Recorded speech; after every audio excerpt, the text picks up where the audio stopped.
நீங்க தமிழ் கேள்வியோட வேற எந்த வீடியோ வேணாலும் மிஸ் பண்ணிருக்கலாம். தயவு செய்து இந்த வீடியோ மிஸ் பண்ணிடாதீங்க. ஏன்னா உண்மையிலே வேற லெவல். எப்படின்னு கேட்குறீங்களா? இன்னைக்கு தமிழ்நாடு சட்டப்பேரவையில் முதலமைச்சர் விஜய் வாங்கிய பல்பு இருக்குல்ல, பல்பு அப்பா வேற லெவல் பல்புன்னு தான் சொல்லணும். பந்து ஆடி இருக்கிறாரு உதயநிதி. நான் கூட ஒரு இடத்துல கொஞ்சம் பயந்துட்டேன். தபார்னு எந்திரிச்சு முதலமைச்சர் விஜய் அவர்கள் உதயநிதி ஒரு கேள்வி கேட்குறாரு. சட்டப்பேரவையில் இன்னைக்கு நடந்ததை சொல்கிறேன். உதயநிதி ஒரு கேள்வி கேட்குறாரு. அதுக்கு டக்குன்னு விஜய் எந்திரிச்சார். விஜய் எந்திரிச்சு ஒரு பதிலை சொன்னார். நான் பதறிட்டேன். இது கூட தெரியல, பேப்பர் படிக்கணுங்க அப்படின்னாரு. நான் ஐயோ போச்சு, என்னடா இது உதயநிதியை பார்த்து இப்படி சொல்லிட்டாரு, ஐயோ அப்படின்னு உள்ளபடியே எனக்கெல்லாம் ஒரு ஷாக்கு. ஆனால் அதுக்கப்புறம் எந்திரிச்சு உதயநிதி ஒன்று சொன்னார் பாருங்க, சை கேட்ட நமக்கே தாங்கலை. விஜய் இன்னைக்கு வீடியோக்குள்ளே போமா?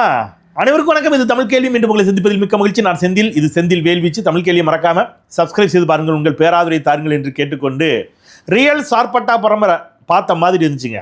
ஆங்கில குத்துச்சண்டை அப்படின்னு வரும்ல சார்பட்டா பரம்பரையில், அந்த மாதிரி சினிமாவை மிஞ்சும் பரபரப்பு காட்சிகள். பல்பு வாங்கிய விஜய், பந்தாடிய உதயநிதி, பேரவையில் நடந்தது என்ன அப்படிங்கிறதான் நாம் இன்னைக்கு இந்த தலைப்பில் பேச இருக்கின்றோம். காரணம், அப்படி ஒரு சம்பவம். காவிரி விவகாரம் மேகதாதுவில் அணை கட்டியே தீர்வேன் என்று கர்நாடகா சொல்றதை பற்றி ஒரு சிறப்பு கவன ஈர்ப்பு தீர்மானத்தை எதிர்க்கட்சி தலைவர் மாண்புமிகு உதயநிதி ஸ்டாலின் அவர்கள் இன்னைக்கு பேரவையில் கொண்டு வராரு. சிறப்பு கவன ஈர்ப்பு தீர்மானம். அதில் பல்வேறு விஷயங்களை அவர் கேட்குறாரு. அப்போ ஆரம்பிக்கும் போதே சபாநாயகர் சொல்கிறார், பேரவைத் தலைவர் இல்லை இதை பேசாதீங்க, அதை பேசாதீங்க, இதை செய்யக்கூடாது, இதை பேசாதீங்கலாம் நிறைய சொல்கிறார். அவர் அப்படி என்ன தப்பாக பேசினார் அப்படின்னு கேட்டிங்கன்னா, அவர் என்ன கேட்டார்? மாண்புமிகு பேரவைத் தலைவர் அவர்களே, இன்றைக்கு முதலமைச்சராக இருக்கக்கூடிய மாண்புமிகு முதலமைச்சர் அவர்கள் அப்பொழுது தேர்தல் பரப்புரையின் பொழுது பேசினார். காவிரி பிரச்சனையா, மீனவர் பிரச்சனையா, கடிதம் எழுதிவிட்டு தூங்க சென்று விடுகிறார் அப்படின்னு அன்னைக்கு எங்கள் முதலமைச்சரை பார்த்து பேசினார். இன்னைக்கு இவரும் கடிதம் எழுதிட்டு தூங்கிட்டு தானே இருக்கிறாரு அப்படின்னு சொல்ல வர்றாரு. இதை பேச ஆரம்பிச்சோன்னா பேரவைத் தலைவர் பதறாரு. அதெல்லாம் கிடையாது, இதெல்லாம் நீங்கள் பேசக்கூடாது, இதெல்லாம் நீங்கள் சொல்லாதீங்க அப்படி. சரி வேண்டாம் அப்படின்னு இன்னொன்று சொல்கிறாரு. அதையும் நீங்கள் சொல்லாதீங்க. என்னங்க எதை கேட்டாலும் எதையும் சொல்லப்படாதுன்னா என்ன தான் சொல்கிறதுன்ட்டு, சரி நான் ஒன்று சொல்கிறேன், அதுக்காவது பதில் சொல்லுங்கள், ஏன் அனைத்து கட்சி கூட்டத்தை கூட்டலை அப்படின்னு கேட்டுட்டு ஒரு கேள்வி கேட்டார் உதயநிதி. ஒரே ஒரு கேள்வி தான். அந்த கேள்வி என்ன கேள்வி, அந்த கேள்வியில் நியாயம் இருக்குதா இல்லையா அப்படிங்கிறத இப்போ அந்த கேள்வியை நீங்கள் பாருங்கள். அந்த கேள்வியை மட்டும் நான் இப்போ உங்களுக்கு காட்டுறேன். அதுக்கு விஜய் சொன்ன பதில் இருக்குல்ல, உள்ளபடியே நான் ஒரு நிமிஷம் ஷாக் ஆகிட்டேன். இப்போ நீங்கள் உதயநிதி பேசுனதை பார்த்துட்டு விஜய் சொன்ன பதிலையும் பார்த்துட்டிங்கன்னா அதுக்கப்புறம் நான் என்ன சொல்ல வரேன்னு உங்களுக்கு புரியும். தம்பி, உதயநிதி ஸ்டாலின் பேசின அந்த போர்ஷன் மட்டும் போடுங்க. குறுவையில் நஷ்டத்தை சந்திச்சிருக்கக்கூடிய விவசாயிகளுக்கு இந்த அரசு உரிய இழப்பீடு வழங்கணும்னு கேட்டுக்கொள்கின்றேன். உதயநிதி ஸ்டாலின் என்ன கேட்குறாரு? விவசாயிகளுக்கு நிதி கொடுக்கணும். நிதி கொடுத்துருக்கீங்களா? கொடுத்தாச்சா? ஏன் கொடுக்கல அப்படின்னு ஒரு கேள்வி கேட்குறாரு. இந்த கேள்வியை எழுப்பியவுடன் அப்படியே எதிர்கட்சி வரிசையில் இருக்கவங்கலாம் மேஜை டப்ப டப்ப டப்புன்னு தட்டுறாங்க. உடனே அங்கேருந்து முதலமைச்சருக்கு இவர் பேசிகிட்டே இருக்கார். உதயநிதி அதுக்கு முன்னாடி பேசுனது எல்லாத்துக்கும் சேர்த்து பதில் முதலமைச்சர் கொடுக்கணும்ல. முதலமைச்சருக்கு பதில் எழுதி கொடுக்குறாங்க. அதுவும் லைவில் வருது. அதை இப்போ கட் பண்ணியிருக்கிறாங்க. அப்போ நான் லைவ்லேயே பார்த்துட்டேன். அங்கேருந்து அந்த பேரவை உதவியாளர் இருப்பார், பேரவையில் இருக்கக்கூடிய உதவியாளர்கள் இருப்பாங்க. அவங்க ஒரு பேப்பரை முதலமைச்சரை கொடுக்குறாங்க. முதலமைச்சருக்கு அந்த பேப்பர் முதலமைச்சர் அதை ஃபுல்லாக படித்து பார்க்குறாரு. நீங்கள் அது வரைக்கும் முதலமைச்சரை ஃப்ரேம்லேயே காட்டலை. ஏன் தெரியுமா? இவர்கிட்ட பேப்பர் கொண்டு வந்து கொடுக்கறது, இவர் பேப்பரை படிக்கிறது, பேப்பரை படிச்சுட்டு உதயநிதி ஸ்டாலினுக்கு பதில் சொல்கிறதெல்லாம் வெளியில் வந்துடுச்சுன்னா ட்ரோல் மெட்டீரியல் ஆயிரும். அதுக்கு பயந்து உதயநிதி ஸ்டாலின் பேசும்போது ஆளுங்கட்சி வரிசையை காட்டவே இல்லை. லேசாக ஒரு இடத்துல 2 இடத்துல லாங் ஷாட்டில் காட்டினாங்க. உதயநிதி ஸ்டாலினே காட்டலை. அப்பப்போ வைட்டில் காட்டிப்பாங்க, க்ளோஸில் கொஞ்சம் தான் காட்டினாங்க. அதை விட்டுருங்க, அவர் அது வேற விட்டுறார்.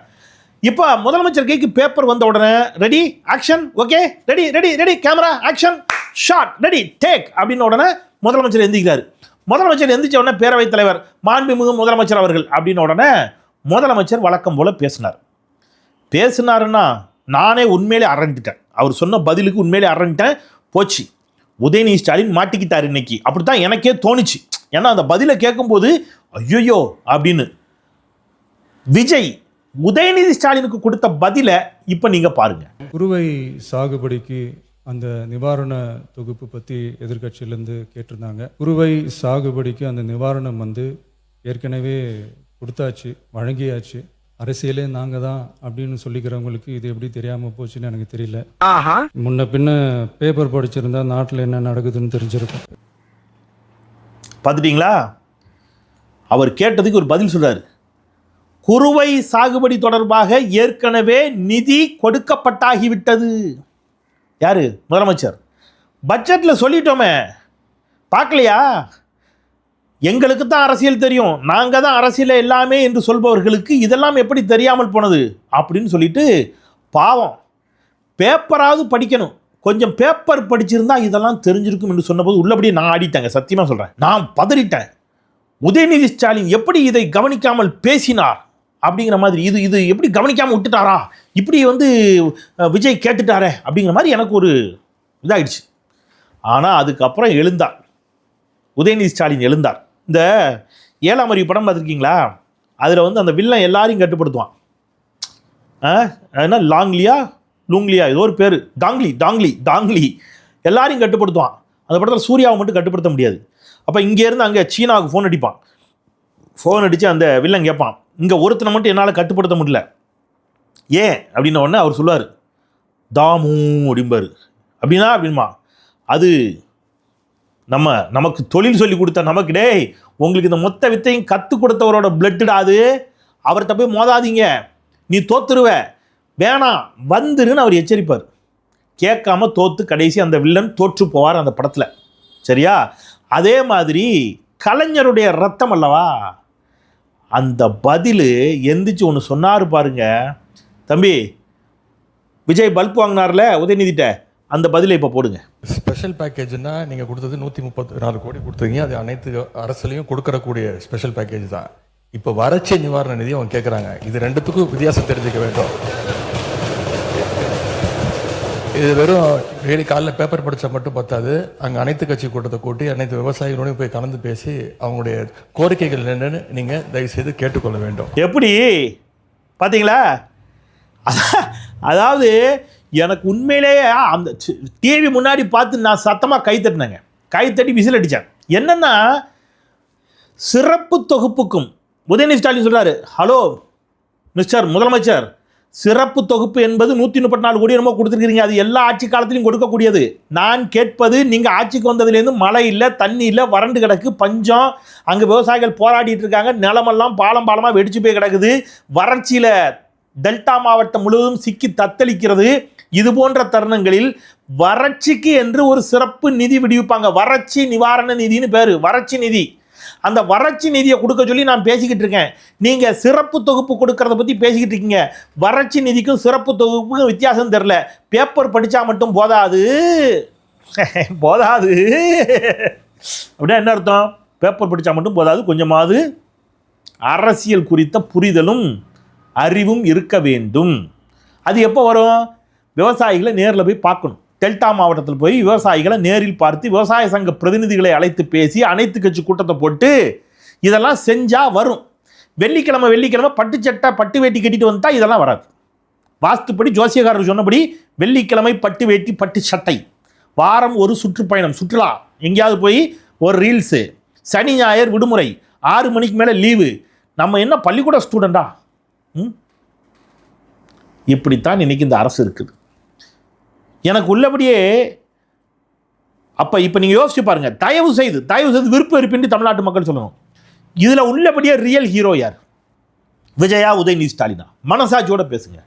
சிறப்பு தொகுப்புக்கும் வறட்சி நிவாரண நிதிக்கும் வித்தியாசம் தெரியாத ஒருவர் முதலமைச்சர். அப்போ எதிர்க்கட்சி தலைவர் தெளிவாக தான் கேட்குறாரு. ஏன்னா அவர் பிறந்ததே அரசியல் குடும்பம். அவர் வீட்டில் வளருகின்ற பொழுதே அரசியலை கேட்டு தான் வளர்ந்தார் இல்லையா? அவர் தாயின் கருவில் இருக்கின்ற பொழுதே அவங்க தகப்பனார் மிசாவில் சிறைக்கு போனவர். அப்போ தொடர்ச்சியாக ஒரு அரசியல் குடும்பத்தில் வந்த ஒருவர் இன்னைக்கு தஞ்சாவூரில் போய் என்ன செய்கிறாரு? மக்களோடு நின்று, விவசாயிகளோடு நின்று போராடுகிறார். அப்போ விவசாய சங்க பிரதிநிதிகளை அழைத்து பேசுகிறார். அப்போ அவருக்கு இந்த சிக்கல் என்னன்னு தெரியும். அப்போ சினிமாவில் டயலாக் பேசிட்டு, சினிமாவில் ஸ்டண்டு போட்டுட்டு, அதன் மூலம் ரசிகர்களை பெற்று முதலமைச்சர் ஆகிவிட்டால் யாராவது எழுதி கொடுப்பாங்க சட்டப்பேரவையில், நமக்கு வித்தியாசம் தெரியாமல் அப்படி தான் வாசிப்போம். வாசிச்சுட்டு இப்படி தான் என்ன செய்யணும், பல்ப் வாங்கணும். சரியா? நான் என்ன கேட்குறேன், இன்றைக்கி வந்து அவர் பேசுகிறார் முதலமைச்சர் 1900 எழுதி கொடுத்துருக்காங்க தெரியுது. 1969 அப்பொழுது முதலமைச்சராக இருந்தவர் யார், அப்பொழுது நீர்வளத்துறைக்கு பொறுப்பு யார், 69 அதையெல்லாம் நான் இங்கே பேசட்டுமா, அப்பொழுது அணை கட்டப்பட்டதே, அதை தடுத்து நிறுத்திருக்க வேண்டாமா? இவங்க யாரை கொச்சப்படுத்துறாங்கன்னு தெரியுமா? யாரை கொச்சப்படுத்துறாங்க தெரியுமா? பேரறிஞர் அண்ணாவை கொச்சப்படுத்துகிறார்கள். பேரறிஞர் அண்ணா தான் அப்போ முதலமைச்சர்.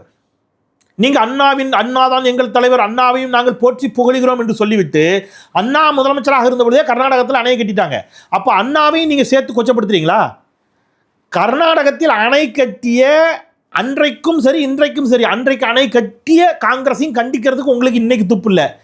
இன்னைக்கு அணை கட்டுவேன்னு சொல்கிற காங்கிரஸை கண்டிக்கிறதுக்கு உங்களுக்கு என்ன இல்லை, துப்பு இல்லை. சரியா? பேரறிஞர் அண்ணாவை டைரக்டாக சொல்கிறதுக்கு பயம். நீர்வளத்துறை அமைச்சர் அப்படின்னா அன்னைக்கு யார், முத்தமிழர் டாக்டர் கலைஞர். எல்லாத்தையும் அவர் தான் கொண்டு வந்து நிப்பாட்டுவாங்க. அதாவது அறிவு எவ்வளோ அறிவு பாருங்க. ஒரு ஒரு ஒரு 2 பேருக்கு இடையில ஒரு பிரச்சனை வருது, சண்டை வருது. இந்த சண்டையில் யார் பக்கம் நியாயம்னு தெரில, சண்டை வந்துடுச்சு. இப்போ கோர்ட்டுக்கு போகிறாங்க. ஹைகோர்ட்டுக்கு போய் கீழ்கோர்ட்டு, ஹைகோர்ட்டு, அப்புறம் ஃபைனலாக சுப்ரீம் கோர்ட் வரைக்கும் போய் ஒரு தீர்ப்பு வந்துடுச்சு.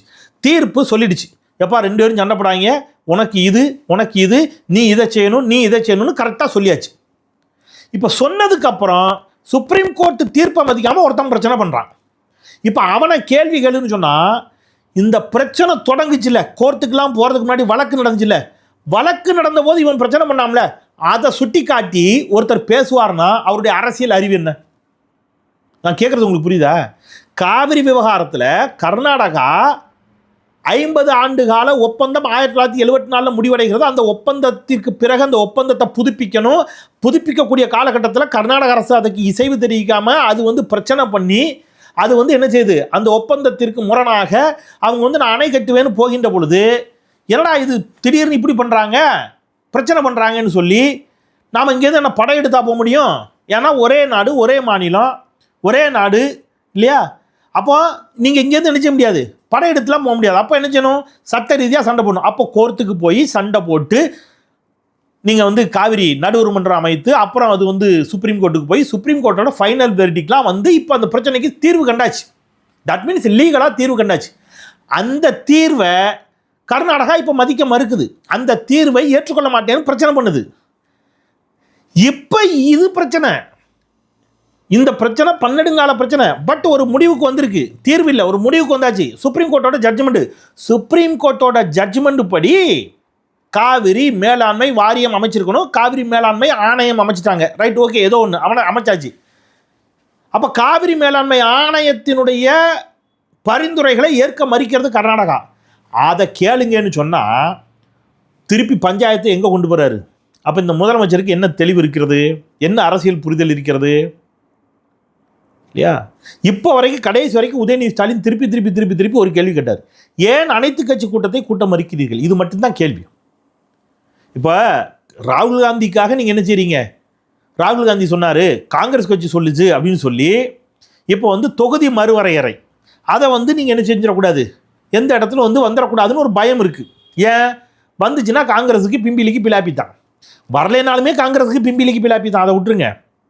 இப்போ அதுக்கு ஒரு அனைத்து கட்சி கூட்டத்தை, அனைத்து கட்சி கூட்டம் இல்லை, அதில் ரொம்ப உசாரு அனைத்து கட்சி எம்பிக்கள் கூட்டம். உங்களுக்கு தான் ஒரு எம்பியும் கிடையாது. ஒரு எம்பிக்கான வாய்ப்பு இருந்துச்சு, ராஜ்யசபாவில் ஒரே ஒரு எம்பியை பெறுவதற்கான வாய்ப்பு இருந்துச்சு. அதையும் தூக்கி பிரவீன் சக்கரவர்த்தியில் கொடுத்துட்டீங்க. பிரவீன் சக்கரவர்த்தி உங்களுக்காக உள்ளுக்குள் இருந்து திமுக அணிக்கு எதிராக வேலை பார்த்தார். காங்கிரஸ் கூட்டணிக்குள் இருந்து கொண்டே திமுகவிற்கு எதிராக பச்சை துரோகம் செய்து முதுகில் குத்திய அந்த துரோகிக்கு நீங்கள் என்ன செஞ்சீங்க, தூக்கி கொடுத்தீங்க. அந்த துரோகி இப்போ தமிழ்நாட்டு நலனுக்காக பேசுவாரா, கர்நாடக காங்கிரஸை கண்டித்து பேசுவாராங்க? கர்நாடகா காங்கிரஸை கண்டித்து அங்கே பார்லிமெண்ட்டில் பேச சொல்லிடுங்க பார்ப்போம். அவரை பேச மாட்டார். அப்போ நீங்கள் போயிருக்கணும். தாவேக்காவுக்கு ஒரு ராஜ்யசபா எம்பிக்கு வாய்ப்பு கிடைச்சிது. தாவேக்கா சார்பில் யாரையோ ஒருத்தரை, இனமான உணர்வுள்ள ஒருத்தரை அனுப்பியிருக்கலாம். அனுப்பலை. ஏன் அனுப்புனா அங்கே போய் பாஜகவுக்கு எதிராக சண்டை போடணும். பாஜகவுக்கு எதிராக சண்டை போட்டால் பாஜகவுக்குள்ளே சும்மா விடாது. அந்த பயம் எதுக்கு, நம்ம காங்கிரஸ்லேயும் எம்பியை கொடுத்துருவோன்னு கொடுத்துட்டீங்க. அதான உண்மை. இப்போ ரொம்ப அக்கறையாக எம்பிக்கள் கூட்டம் கூட்டுகிறீர்களே, காவிரி விவகாரத்திற்கு ஏன் அனைத்து கட்சி கூட்டத்தை கூட்டவில்லை என்று எதிர்க்கட்சி தலைவர் கேட்ட கேள்விக்கு கடைசி வரைக்கும் அந்த வாயிலேருந்து பதில் வரல இன்னைக்கு சட்டப்பேரவையில். நான் திருப்பி சொல்கிறேன், மாண்புமிகு விஜய் அவர்களே, மாண்புமிகு தமிழ்நாட்டு அரசினுடைய முதலமைச்சர் விஜய் அவர்களே, நீங்கள் சினிமாவில் உதயநிதி ஸ்டாலினுக்கு சீனியராக இருக்கலாம். சினிமாவில் உதயநிதி ஸ்டாலினை விட நீங்கள் அவர் சும்மா ஏதோ ஒரு 5-6 படம் நடித்தார். நீங்கள் 60-65 படத்துக்கு மேலே நடிச்சிருக்கிறீங்க. சரியா? சினிமாவில் நீங்கள் என்ன செய்யலாம், பீக்கில் இருந்திருக்கலாம், உச்ச நட்சத்திரமாக இருக்கலாம். ஆனால் அரசியலில் நீங்கள் உதயநிதி ஸ்டாலினோடு நீங்கள் பேசி நீங்கள் சண்டை போட்டு ஜெயிக்கணும்னு நினச்சிங்கன்னா இப்படித்தான் பல்ப் வாங்குவீங்க. எனக்கு ஒன்று தான், உங்களுக்கு தில்லு திராணி இருந்தால் உதயநிதி ஸ்டாலின் பேசுகின்ற பொழுது உங்கள் முகத்தை கொஞ்சம் காட்ட சொல்லுங்கள். அந்த பக்கமே கேமரா அன்றைக்கி போலையே, ஏன் போல? ஏன்னா இப்படியே வெறிச்சு பார்த்துட்டு உட்காந்துருக்காருல, அது ட்ரோல் ஆகுது. என்னையா ஒரு மனுஷன் 2.5 மணி நேரம் 3 மணி நேரம் இப்படியே உட்காந்துருக்கிறாரு, எதுக்கும் பதில் சொல்லாமேன்னு ட்ரோல் ஆகுது. பதில் சொல்ல தெரியாத ஒரு பொம்மை முதலமைச்சர் என்று உதயநிதி ஸ்டாலின் கிண்டல் பண்ணுறாரு, கேலி பண்ணுறாரு. டம்மி முதலமைச்சர், பொம்மை முதலமைச்சர் அப்படின்னு சொல்கிறாரு. இவருக்கு இதை கேட்கும்போது அப்படியே பிபி எகுறுது. இவர் என்ன நினச்சாருன்னா, அவரை தூக்கி கொண்டாடின ஒரு ஃபேன் மாதிரியே எல்லாரும் அங்கே இருப்பாங்க. நம்ம சட்டப்பேரவைக்கு போனோன்னா, விஜய் இவ்வளோ அழகாக இருக்க போகிறேன், அவர் தாடியை போகிறேன், அவர் கோட்டை போகிறேன் அப்படின்னு எதிர்கட்சிக்காரங்களும் இவரை பார்த்து செல்ஃபி எடுத்து ஃபோட்டோ கிட்ட வாங்குவாங்க, ஆட்டோகிராஃப் வாங்குவாங்கன்னு நினச்சாரு. அது அரசியல். அங்கே அவ்வளோ உரிச்சு உப்பு கண்டம் போட்டு நினச்சிவாங்க, அப்படி பண்ணுவாங்க. ரணகலமாக இருக்கும் அரசியல் களம். பிரச்சனைகள் என்றால் அந்த பிரச்சனைகளை நினைச்சுவாங்க, விவாதித்து அந்த பிரச்சனைகளை உரிச்சு அக்குவேற ஆணிவேரா உரிச்சு அந்த பிரச்சனைகளை உப்பு கண்டம் போட்டு காய வச்சுருவாங்க ஒவ்வொரு பிரச்சனையையும். அதுதான் அரசியல்வாதிகள். அப்போ அந்த மாதிரியான ஒரு இடத்துல போயிட்டு நீங்கள் இன்னைக்கு பல்ப் வாங்கினீர்கள். நீங்கள் வாங்கிய பல்பால் சட்டப்பேரவையே இன்றைக்கு குதூகலித்து கொண்டிருக்கிறது. இன்னும் தொடர்ந்து நீங்கள் பல்ப் வாங்குவீர்கள் என்பதையும் நான் அறிவேன். அதற்கு என்னுடைய வாழ்த்துக்களையும் சொல்லி மீண்டும் சொல்கிறேன், அனைத்து கட்சி கூட்டத்தை கூட்ட திராணியற்ற அரசு, காவிரி விவகாரத்தில் கர்நாடக காங்கிரஸை கண்டிப்பதற்கு திராணியற்ற அரசு, ஒன்றிய பாஜகவின் பெயரை கூட உச்சரிக்க தயங்கும் அரசை இன்றைக்கு மக்கள் மத்தியில் தோலுரித்து காட்டியிருக்கிறார் உதயநிதி ஸ்டாலின் என்பதை சொல்லி மீண்டும் ஒரு முறை தமிழ் கேள்வியை சப்ஸ்கிரைப் செய்து பாருங்கள், உங்கள் ஆதரவு தாருங்கள் என்று கேட்டு விடைபெறுகின்றேன். குரலற்றவர்களின் குரலாய் நான் செந்தில். நன்றி.